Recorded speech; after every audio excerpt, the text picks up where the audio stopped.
Carta aos Efésios, capítulo de número 6. Capítulo de número 5. Versículo de número 18. Apenas esse versículo. Carta aos Efésios, capítulo 5, versículo de número 18, que nos diz: E não se embriagueis com o vinho, por isso leva à devassidão, mas deixem-se encher do Espírito. Tem outra tradução que diz: não vos embriagueis com o vinho, mas enchei-vos do Espírito Santo. Pode sentar, queridos. Pode sentar. Orando ao Senhor e pedindo nessa madrugada uma palavra acerca dessa noite, Ele me leva à compreensão da antropologia bíblica, ou da existência do indivíduo humano. E quando nós olhamos para a doutrina do Velho Testamento, acerca do homem, nós vamos encontrar a dicotomia, que não há uma divisão entre espírito e alma. Para alguns, o espírito e a alma é a mesma coisa. Mas quando vamos para a interpretação de Paulo acerca que Jesus trata sobre a síntese dos mandamentos, e a qual ele diz: amarás o Senhor teu Deus de toda a tua alma, de todo o teu coração, de todo o teu entendimento. Jesus faz distinção de percepção, espírito, alma e corpo. E Paulo trata, numa interpretação mais clara, que a qual alguns eruditos chamam, que a igreja de Tessalonicenses ela estava alguns anos além das outras igrejas, pois Paulo tratou de assuntos tão profundos que essa igreja já tinha uma maturidade além. E o mesmo, quando traz a sua metodologia doutrinária, no capítulo 1, ele vai dizer: as outras igrejas têm que se espelhar na vossa fé. E me alegro porque vocês são exemplo. E ele vem e diz no capítulo de número 5, versículo de número 23, da primeira carta aos Tessalonicenses, e diz: que o Deus de paz vos santifique completamente, em todo o vosso corpo, espírito e alma. Paulo faz distinção entre ser biológico, ser espiritual e ser psicológico. E quando ele faz essa distinção, eu entendo, eu quero que vocês me permitam, que há uma necessidade de existência biológica, espiritual e cognitiva, a estrutura emocional. Quando nós falamos de corpo, aqui temos mestres, falamos que do pó vieste, do pó voltará, cálcio, ferro, estrutura biológica. Quando nós falamos de espírito, falamos da consciência de eternidade, a necessidade de crença, a necessidade do místico, a necessidade de acreditar. Mas quando nós falamos de alma, falamos da identidade de quem é o indivíduo, e algumas características como emoção, sentimento, conhecimento, vontade, consciência e livre-arbítrio. Esse é o indivíduo. E quando Paulo aborda na sua didática acerca dessa concepção da antropologia, ele trata na carta aos Gálatas, uma região da Galácia tão mística, que há uma desorientação. Ou eram muito carnais, ou eram muito radicais na questão mística e religiosa. E Paulo diz que há uma luta entre o espírito e a carne, para direcionar a emoção, você vai entender, o sentimento, o conhecimento, o intelecto, a vontade, consciência e o mais forte, o livre-arbítrio. Pastor, o que o senhor quer dizer? Então há essa necessidade, e nessa necessidade tríplice, há um conflito pessoal da existência humana, entre o seu corpo, seu espírito, para controlar quem é o indivíduo e a sua identidade. E nessa compreensão, Paulo usa uma metáfora muito interessante. E pois eu sinto a presença do Senhor, Ele vai falar com alguém. ele vem e coloca no contexto do capítulo 4 da carta aos Efésios, e o que é interessante, que é uma das epístolas que ele escreveu, não em situação física favorável, e nem em situação emocional favorável. Ele escreve da prisão. E o que ele vê, o que ele ouve, o que ele sente, influencia quem é o indivíduo. Na sua emoção, no seu sentimento, no seu intelecto, na sua volição, na sua consciência e no seu livre-arbítrio. E quando Paulo está nessa esfera que nós chamamos a justificativa para a influência da destruição da esperança, ele escreve bem forte: vós recebestes, capítulo 1, do beneplácito do nosso Deus, o selo da redenção, pois aquele que está em redenção é porque foi cheio, selado pelo Espírito. Aí ele vem no capítulo de número 2, na síntese interpretativa da sua doutrina, e diz: prestem atenção, vocês não receberam esse espírito de redenção pela meritocracia intelectual ou religiosa, receberam pela graça, favor imerecido, porque ninguém é salvo pelo seu mérito, alguém é salvo pela graça, para que ninguém se glorie em si, mas se glorie em Deus, porque ninguém pode olhar para o céu e dizer: eu sou salvo porque eu sou bom, mas todos devem olhar para o céu e dizer: eu necessito ser salvo porque Deus é bom. Aí ele vem e sai do capítulo 2 e vai para o capítulo 3, e a qual nós chamamos de doutrina moral, ou seja, a confissão de fé comportamental. Porque tem gente que confessa verbalmente, mas as suas atitudes reprovam aquilo que ele confessa no seu verbo. E ele traz que deve viver o que se acredita. Aí ele vem no capítulo 4, eu estou sentindo o Senhor, e trata um dos termos mais lindos para nós que somos pastores, para nós que lideramos a igreja, para nós que temos a grande responsabilidade de apresentar uma noiva sem mancha, sem mácula diante do noivo. Ele diz: ei, só teve um que desceu e subiu e deu dons aos homens. Um tirou para apóstolo, outros para profeta, outros para evangelista, outros para pastores e outros para os mestres. Os 5 dedos ministeriais que exercem autoridade, não só na centralidade episcopal, mas na organização do corpo, porque ele diz: foi dado dons aos homens, para que estes dons tenham um objetivo: maturidade, crescimento, frutibilidade e proatividade no reino. Aí eu estou sentindo o Senhor, ele desenvolve. E quando ele trata sobre a doutrina moral, quando ele trata sobre a doutrina ministerial, ele vem no capítulo 5 e trata sobre o caráter da doutrina que aprendemos. Não se prostituem, não adulterem, nada pode estar entre a luz e as trevas. Vocês não podem andar em trevas, porque foram libertos para viver a luz. Ele começa a trazer regras comportamentais sobre aquele que é salvo na graça do capítulo 2. E não permita, não haja que é uma heresia de uma arrogância. A graça é de graça, mas um preço foi pago. E Jesus não pagou o preço na cruz para que eu, como pastor, como evangelista, como profeta, como mestre ou doutor, viva nas trevas, na mentira, na prostituição, no adultério, na fornicação. Eu tenho que ser santo, porque a graça não pode ser banalizada. Eu vou rasgar o verbo. Existe hoje que eu costumo dizer, deixa eu abrir um parênteses, que eles dizem hipergraça.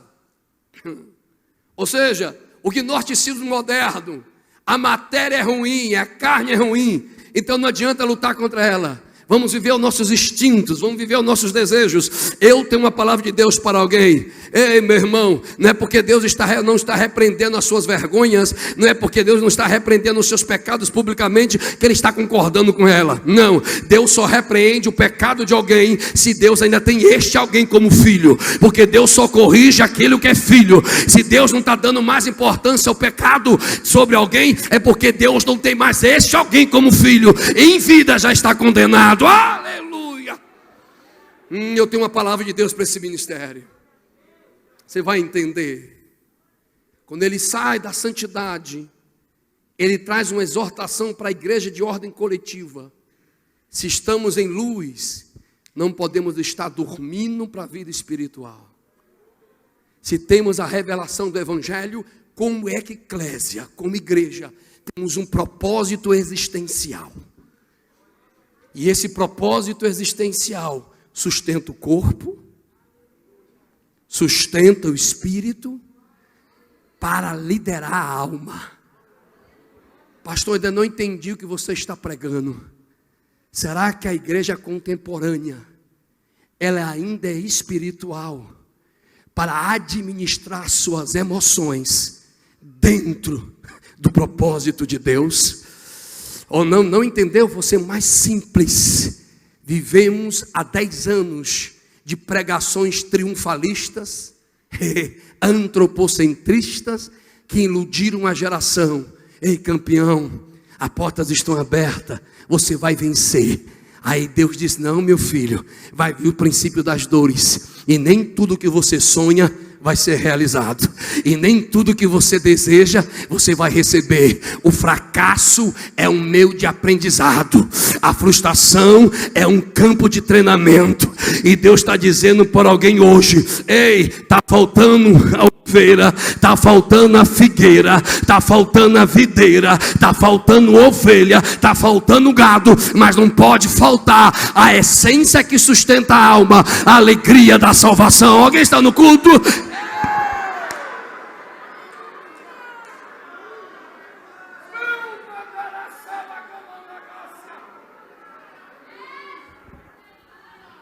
Fomos tão estimulados a reinarmos na terra, que começamos a perder a percepção da herança eterna. Falamos sobre tantas portas que se abriram aqui, que começamos a perder a porta que se abriu lá. Aí que Deus faz? Fecha as portas geral, para que só viemos olhar uma porta que nunca se fechou. Não entendeu? Vou ser bem claro. Vivemos uma geração que está embriagada emocionalmente, mas precisamos viver uma geração cheia do Espírito. Eu acho que alguém vai adorar Jesus comigo. Não adianta estar com esse olhar analítico, ou procurando algum meio na minha retórica para justificar a tua falta de sensibilidade espiritual. Não vim pregar para você me aprovar, eu vim profetizar na vida de alguém. Não se embriague com este momento, mas seja cheio, porque aquele que há de vir virá. Cadê os pentecostais aqui? Me dê um sinal. Ei! Deixa eu sintetizar.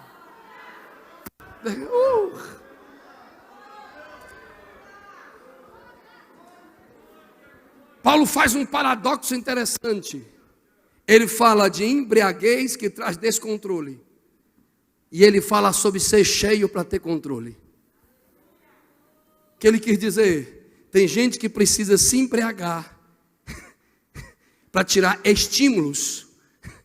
E quem é como eu, neto de avô alcoólatra, filho de um pai alcoólatra, e até os meus 17 anos de idade, alcoólatra, não vem com essa justificativa dessa hipergraça, dessa teologia neoliberalista, que tudo pode, que tudo é normal. Cuidado, nem tudo vai entrar no céu, viu? Ei, vamos lá. Eu tenho uma palavra de Deus. Dói demais ajudar, investir, aleluia. E a recompensa é divisão, traição e murmuração. Mas porque tu não se vingou e colocasse em joelho, diz o Senhor, não haverá fracasso. Eu vou levantar um povo que vou trazer avivamento a essa casa, diz o Senhor. Eu acho linda a metodologia de ensino de Paulo. Ele diz: quem vive à luz do Evangelho não dorme para as coisas espirituais. E ele traz a profecia, porque a decadência espiritual de Israel levou à decadência política e levou à decadência militar, derrota. Aí ele vem e diz: ei bichinho, desperta tu que, e Cristo te iluminará, te esclarecerá. Eu quero refutar algo aqui. Eu sou pentecostal, eu subo um monte, eu fico em oração. Quando a minha arrogância está meio grande, por causa das viagens que eu faço, as pregações, eu vou lá na área dos leprosos, lá no hospital de base, eu vou ver os irmãos cultuando lá, eu digo, começa a descer. Quando eu quero recarregar minhas baterias, eu levo 20, 25 irmãs do ciclo de oração, aquelas irmãzinhas de cocôzinho branco, alguém sabe o que eu estou falando? Que entra na igreja igual uma pombinha, mas como Deus usa, parece uma voz de trovão. Eu caio de joelho, eu digo para minha esposa, faz uma galinhada aí, só não faz com piqui, mas faz uma galinhada aí. Aí, meu irmão, e aí a irmã marcha, aí bota a mão na minha cabeça. Tem uns que unge o banheiro e unge a porta de entrada e sai marchando. Deixa as irmãs lá na favela onde eu era. Não foi doutor pregar para mim, mas chegou a irmã Lourdinha pregando: Jesus salva, Jesus cura, Jesus liberta, Jesus batiza com o Espírito Santo. Ei, ei, ei, ei.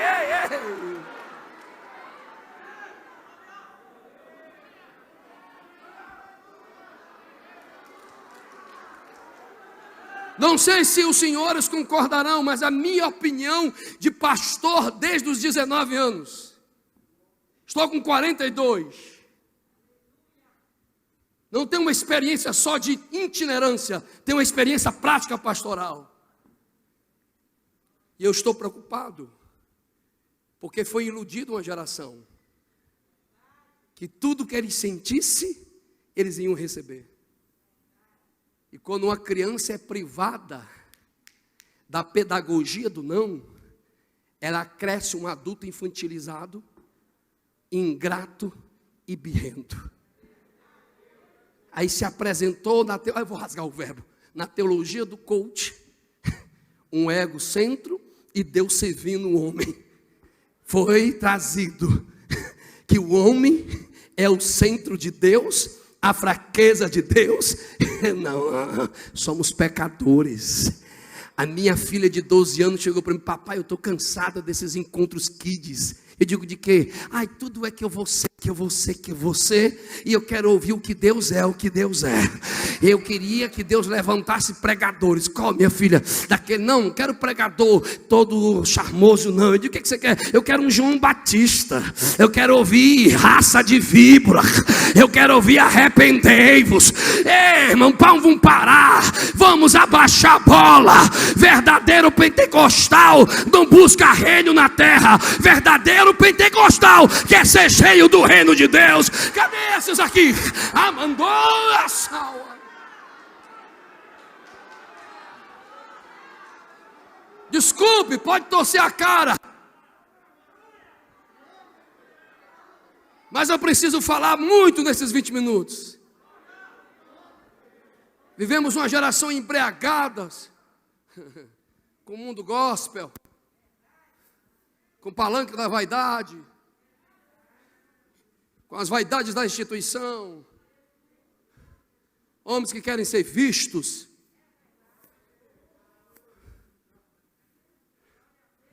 Mas Paulo diz: não se embriaga com esse tempo. Tempo de medo, tempo de frustração, tempo de tristeza, tempo de perda, tempo de luto. Há uma desorientação generalizada há 3 anos. As doenças psicossomáticas se multiplicaram no meio dos crentes. Por que há tanto medo? Por que há tanta depressão naqueles que um dia foram selados com o Espírito, receberam a graça, receberam a luz? Porque a pregação foi mais para a alma do que para o Espírito. Mas eu estou pregando como pastor, e eu preciso dizer como um poeta disse: por que estás abatido, minha alma? Todos nós temos um vocabulário de dor, e todos que aqui estão têm alguma área da sua vida que você está triste. Mas eu não vim hoje dizer que porta vai se abrir, que você vai vencer. Eu vim dizer: o Espírito ainda habita na igreja, e Ele ainda quer encher a igreja. 10 levantaram a mão. Disse Jesus: eu vou para o Pai, mas não vos deixarei órfão. Pode faltar a rapadura, pode faltar a gueroba, pode faltar a galinha caipira, mas não pode faltar a presença do Espírito da igreja. Cadê os pentecostais aqui? Me dê um sinal.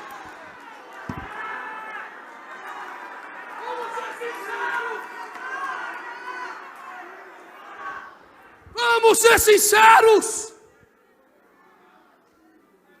Há 4 anos atrás, alguém imaginaria essa desorientação generalizada?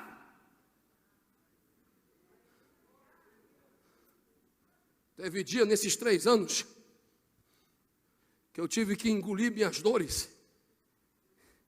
Procurei em Freud, procurei em Lacan, procurei em todas as abordagens da área da psicologia e da psicanálise, e não conseguia me fortalecer, porque eram 3 velórios por dia. O mundo está embriagado com medo, e aonde está a igreja? Não, eu tenho uma palavra: o fogo arderá continuamente sobre o altar. Eu já vou sintetizar. Ei, pastor, vão lhe criticar, já estão lhe criticando, mas interessante, não é a semana do triunfo, não é a semana das portas abertas, é a semana do Pentecoste, e ninguém estava reunido para receber da terra, todos estavam reunidos para receber do céu. Quem gosta de Bíblia vai adorar Jesus comigo. Estavam todos reunidos no mesmo, e de repente,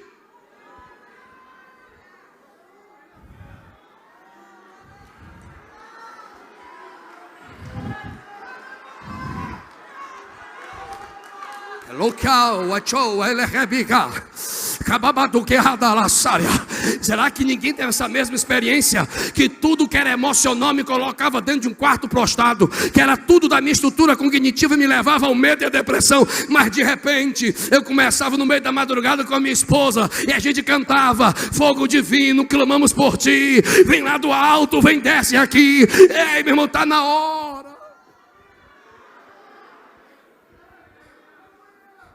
de voltarmos a sermos Assembleia de Deus de Daniel Berg, Gunavini. Está na hora de voltarmos, acabarmos com um show e começarmos a nos encher do Espírito. Não, você não é cheio porque alguém coloca a mão na sua cabeça. Você não é cheio porque alguém diz que você vai vencer. Você é cheio porque você acredita, porque você necessita e porque você deseja. Eu vou repetir: você acredita, você necessita e você deseja. Se tem 2 comigo, levante a mão e adore a Jesus comigo, por gentileza. Eu preciso...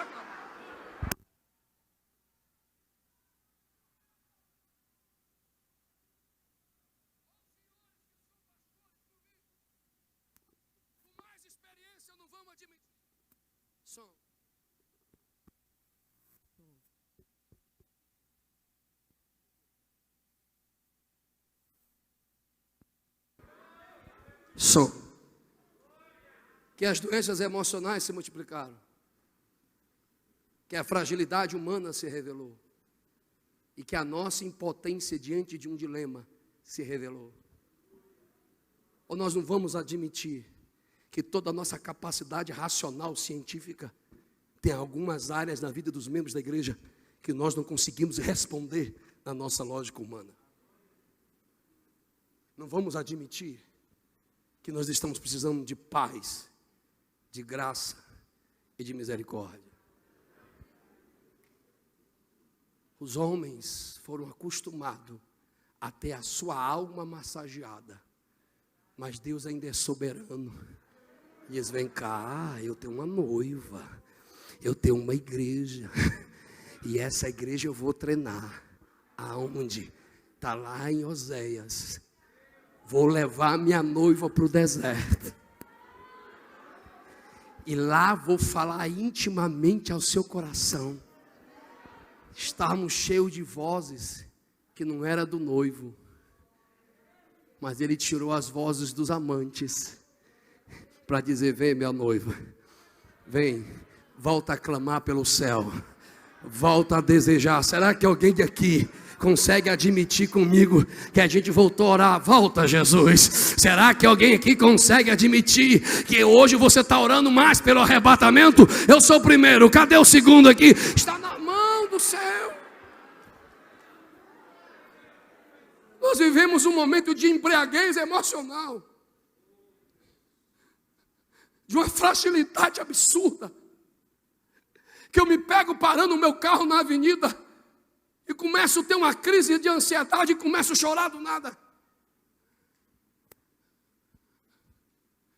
Mas Paulo estava na prisão, mas aquela igreja tinha uma experiência, que a mesma é falada, eu já estou concluindo, lá no livro de Apocalipse.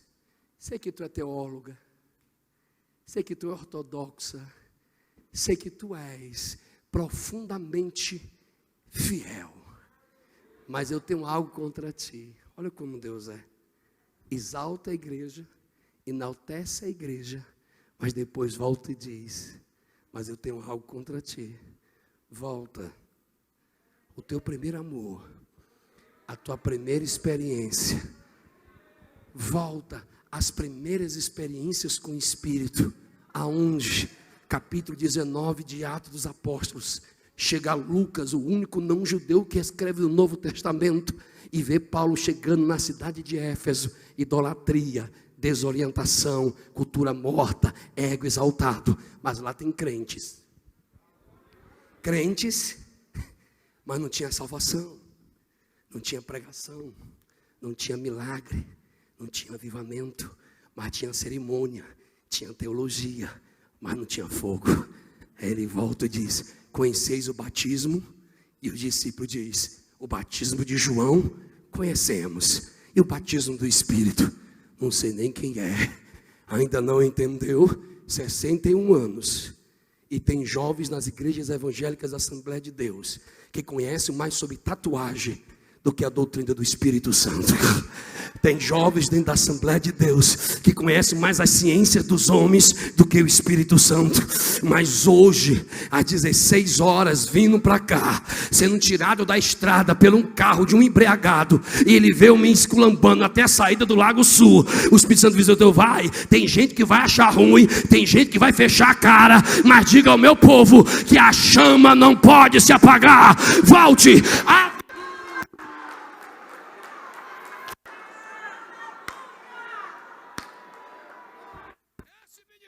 Começou em milagres, esse ministério começou em fogo, esse ministério começou em poder, mas já estou sintetizando, estamos criando subterfúgios para poder sustentar mais a alma do que o espírito.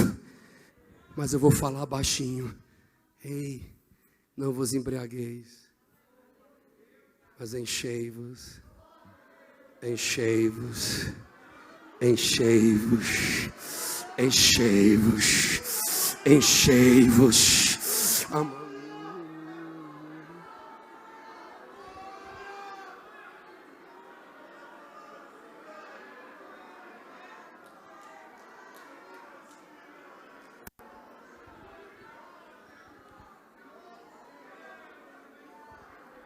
Não estou lhe dizendo que a gente não passa por ansiedade. Eu tive uma patologia depressiva por 3 anos. Papai faleceu, eu entrei em depressão. Perdi 46 amigos. E não venha me dizer que está sendo fácil. Não vamos ser hipócritas e demagogos. Tem dia que a gente quer desabafar, mas não pode.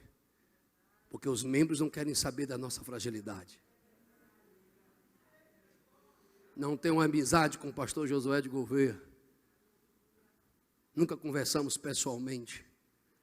Mas essa casa tem atravessado tantos lutos, tantas acusações. Mas o Senhor manda eu dizer: mas ainda há fogo no altar.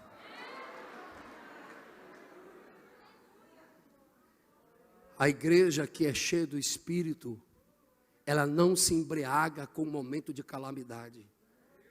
Uma igreja cheia do Espírito, ela não amassageia o ego dos homens para que eles permaneçam na igreja.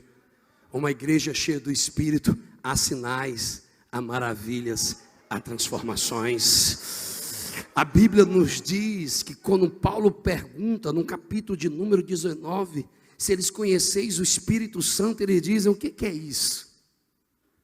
Aí, pastores, me permita, que eu estou com medo da próxima geração.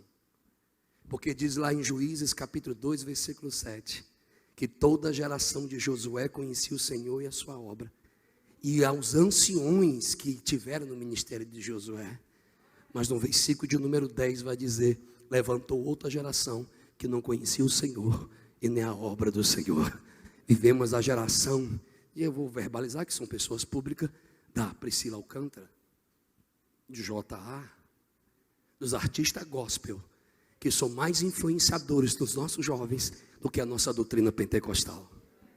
Tem jovem que não sabe o que é o avivamento da Rua Azusa, não sabe o que é a confissão de fé das 96 teses de João Calvino ou de Martinho Lutero. Tem gente que não sabe quem é o fundador desse ministério. Por quê? Aonde estamos errando? Temos uma herança pentecostal, mas nós estamos mais preocupados com a alma dos nossos membros, se vão estar felizes, se vão estar bem, se o ego está assim. Desculpe, a igreja que eu sou pastor, para você não me achar arrogante, vai lá na quarta-feira, Paranoá, quadra 18, o culto mais cheio é culto de doutrina. Às 5 da manhã, tem 40 pessoas em jejum e oração. Tem jovens que são ex-traficantes, ex-lésbica, ex-travesti, e não foi nada de terapia que os mudou, foi o poder do Espírito Santo. Ei, eu tenho um filho autista, era considerado moderado, não lia, não falava, não escrevia, levei para tudo que foi terapia e ninguém alcançava. A minha esposa, psicóloga, mais cheia do Espírito, bateu no meu peito e disse, meu bem, eu casei contigo crendo no sobrenatural, a ciência humana vai até aqui, vamos voltar. Me tranquei 3 dias no quarto, 3 dias de jejum, 3 dias de oração, me sentei do lado do meu filho e orei, Jesus, me dá um sinal. De repente eu começo a brincar com ele. E hoje Mateus tem 10 anos, lê, escreve, fala e é batizado com o Espírito Santo. Cadê a Assembleia de Deus, irmão?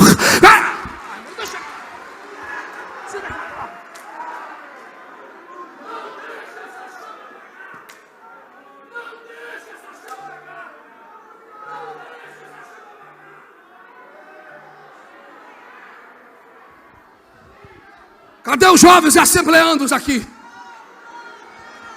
Para você sentar nessa tribuna, nessa poltrona, nesse templo, teve uma geração que pagou o preço, teve uma geração que sofreu. Está na hora de parar de exaltar talentos e começar a exaltar caráter. Está na hora, está na hora.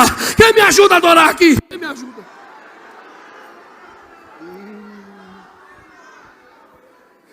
Em pé, pastor. O senhor vai subir e vai quebrar o protocolo, porque o seu pastor vai lhe abraçar, porque hoje, neste abraço, uma grande barreira no meio desse ministério vai cair hoje. Labracalachura, porque o vosso adversário queria dividir essa casa, mas hoje ainda tem crentes que digam não empregueis e querem ser cheios do Espírito Santo. Tem 2 comigo. Cadê o primeiro? Cadê o segundo? Cadê você? Cadê?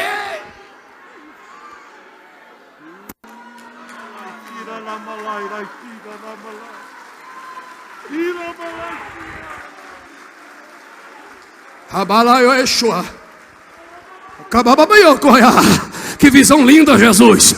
A rebelião queria embriagar, a divisão queria embriagar, eita, as dores queriam embriagar, mas ainda tem crente de joelho que quer ser cheio do Espírito Santo. Eu sou o primeiro. Cadê o segundo aqui? Cadê o segundo aqui?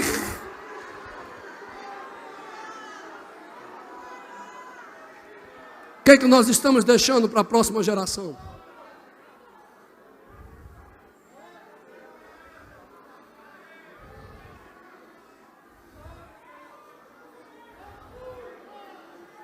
Será que a próxima geração não confunda autoridade com prepotência? Julgue a profecia e não o profeta. O que vamos deixar? Será que os nossos jovens sabem qual é a confissão teológica, histórica e de fé das Assembleias de Deus? Será que nossos encontros de juventude, temos simpósios para falar da nossa história teológica pentecostal? O que nós estamos deixando? Qual é o legado? Qual é o ensinamento? É Deus de Abraão? É Deus de Isaac? É Deus de Jacó? Cadê o livro? Não, estou acabando.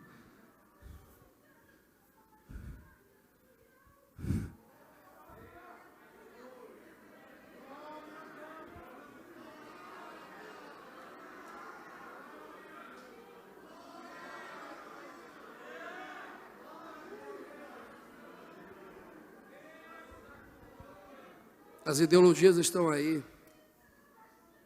O secretismo, o relativismo, as bandeiras ideológicas, o neoliberalismo. Essa é a geração mais testada de todos os tempos.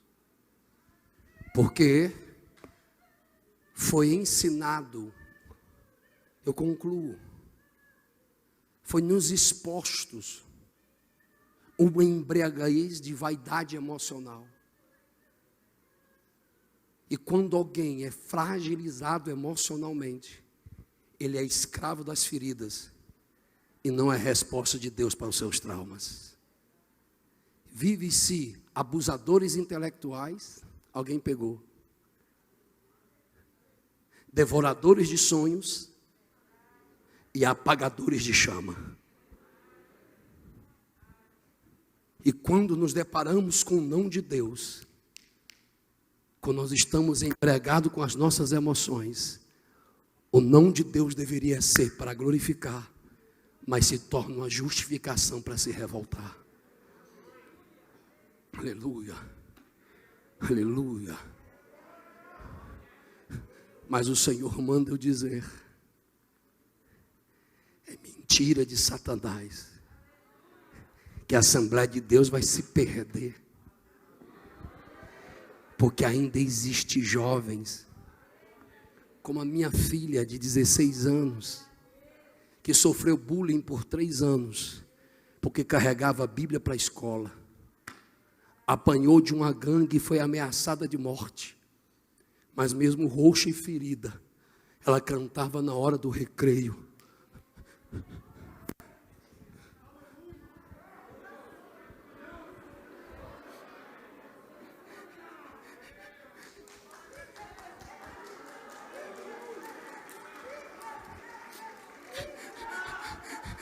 Querem apagar aquilo que foi cantado aqui. Mesmo que não haja fruto, mesmo que não tenha produto, mesmo que não tenha nenhuma visão favorável. O profeta diz, todavia, eu me alegrarei.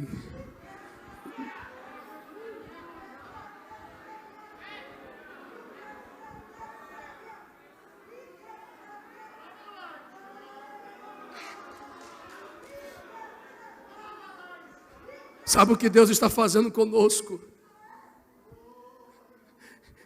Ele está abrindo os nossos olhos para entender que a nossa alma é depósito de memórias, de dores, de complexidades. E que vamos ter alguma área da nossa vida, eu já fecho a Bíblia, que vai querer nos levar ao descontrole emocional. E levando ao descontrole emocional, entramos na crise existencial. E essa crise existencial está se manifestando, pois eu atendi 28 pastores que entregaram suas igrejas porque estavam com medo. Há uma crise vocacional. Mas João Batista estava no ventre e experimentou o Messias. João Batista poderia ter o título, mas reconheceu, eu não sou o Messias. João Batista disse, eu batizo com água, mas virá um que batizará com fogo e com espírito. Alemanda la salva. Mas num dia que foi frustrado, No dia que saiu do deserto e foi para a prisão, no dia que os holofotes não estavam mais para ele, e ele ouviu que o Messias libertava, Isaías capítulo 35, ele ouviu que o Messias dava vista aos cegos, mas ele estava na prisão. Ele manda alguém perguntar, diga a ele é o Messias que há de vir? Como é que alguém que desde o ventre tem experiência com o Messias, que o reconhece assim que vê, pergunta se ele é o Messias? Ninguém vai ser sincero. Ninguém gosta de estar na prisão da frustração. E a gente quer interpretar a vontade de Deus segundo a nossa lógica. Por que o Senhor não curou? Por que o Senhor levou? Por que o Senhor fez? Deus não vai responder os meus porquê. Ele só vai me mostrar o que Ele faz. Diga a João que eu sou o Messias. Diga a João que eu sou o grande. Não, diga a João que o cego vê, que o coxo anda, que os leprosos.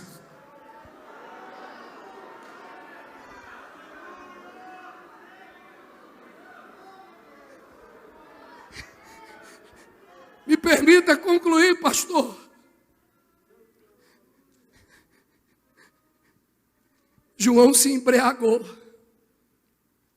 a prisão sufocou, mas Deus é tão bom que não julga João e diz: o que vocês foram ver no deserto, um caniço, um homem bem vestido, vos digo um profeta, e digo mais, nascido de mulher, não tem profeta maior. Aí alguém vai glorificar comigo, mas vos digo, bem-aventurado é aquele que não se escandaliza em mim. Não estou entendendo, mas eu quero ser cheio. Eu estou perdendo, mas eu quero ser cheio. Eu tenho prisões na minha alma, mas eu continuo crendo. Quem pode sentir o poder do Espírito comigo? Toca o teclado, meu filho, e se coloca em pé.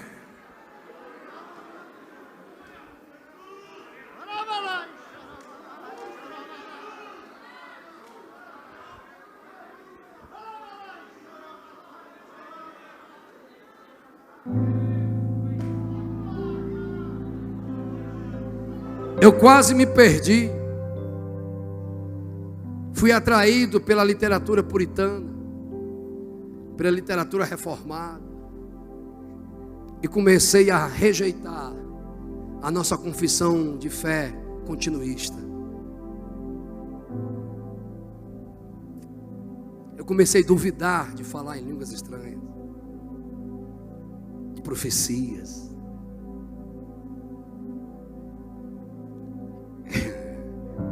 Como Deus está me usando para alguém aqui. Mas quando a minha filha desenvolveu uma doença rara, e que o Sara Kubitschek não deu jeito, só restou um lugar: os pés de Jesus. Fui convidado para pregar numa conferência muito famosa no Brasil, não preciso dizer o nome. Conferência de jovens, muito famosa. Só de inscritos dá 3.000 jovens. Preguei o primeiro dia com todas as minhas argumentações científicas. Nada aconteceu. Toda a minha estrutura da homilética, toda a concepção das visões de Charles Spurgeon, nada aconteceu. Mas sempre tem um diáconozinho cheio de Deus. Quando eu fui subir no terceiro dia no ginásio, lá vem aquele diácono, uma rajada de línguas estranhas. Deu 3 tapas no meu peito e disse: desapareça, deixa ele se revelar.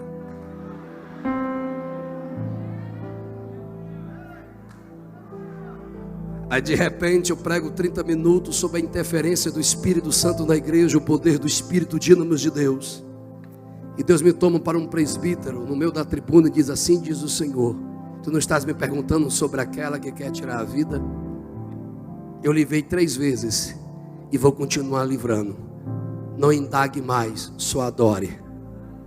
Aquele homem caiu de joelho e continuei pregando em um ginásio imenso. E tinha uma irmã servindo água, cabelão, assembleana.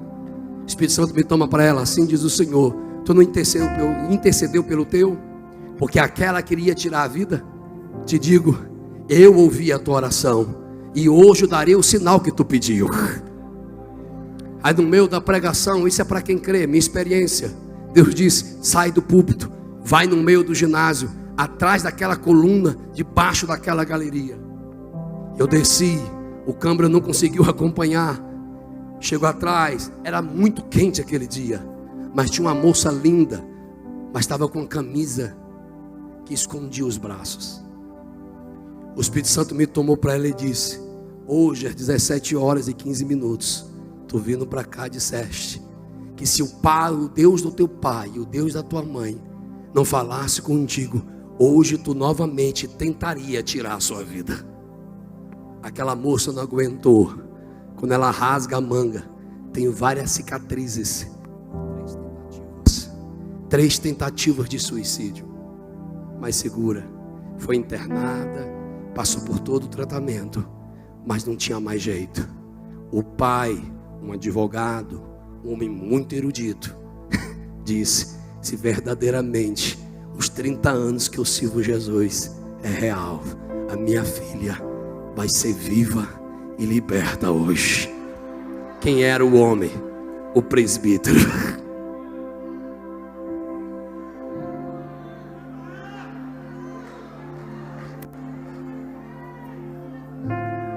Quem era a esposa?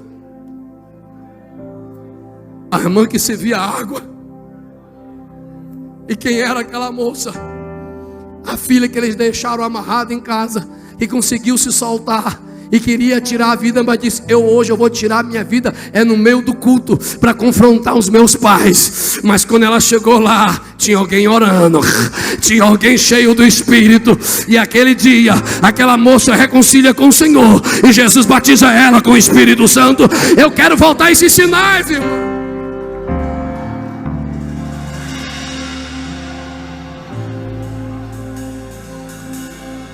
Eu quero não só ouvir as histórias, mas eu quero vivê-las. Jorge Blanco, né? Você não sabe. Mas em 2014 eu participei de um culto aqui. Ninguém me conhecia. E o pregador à noite hoje falou tantas filosofias que a gente não entendeu nada do que ele estava dizendo. Mas aquele doce pastor pegou o microfone e disse: irmãos, nós ainda acreditamos que Jesus salva.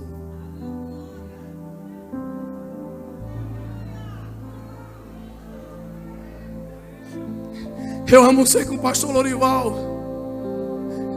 Ele olhou nos meus olhos e disse: pastor Márcio,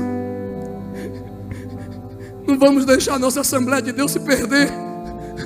Precisamos voltar à essência do Pentecostes. Pastor Divino Gonçalves, saudosa memória, 2014, 2004. Eu prego na reunião de obreiros lá em Taguatinga. Ele me para depois da mensagem e diz: meu filho, por favor,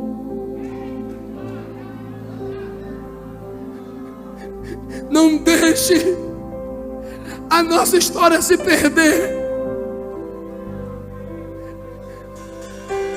Pastores, olhem para mim. Pastores, olhem para mim. Por favor. Está difícil. É pesado. Mas a gente tem paz, graça e misericórdia. As nossas congregações têm que parar de enaltecer os pregadores famosos e tem que voltar a reconhecer um dos trabalhos mais belos da igreja, que é aquele que mantém a lenha, é o anjo, é o sacerdote.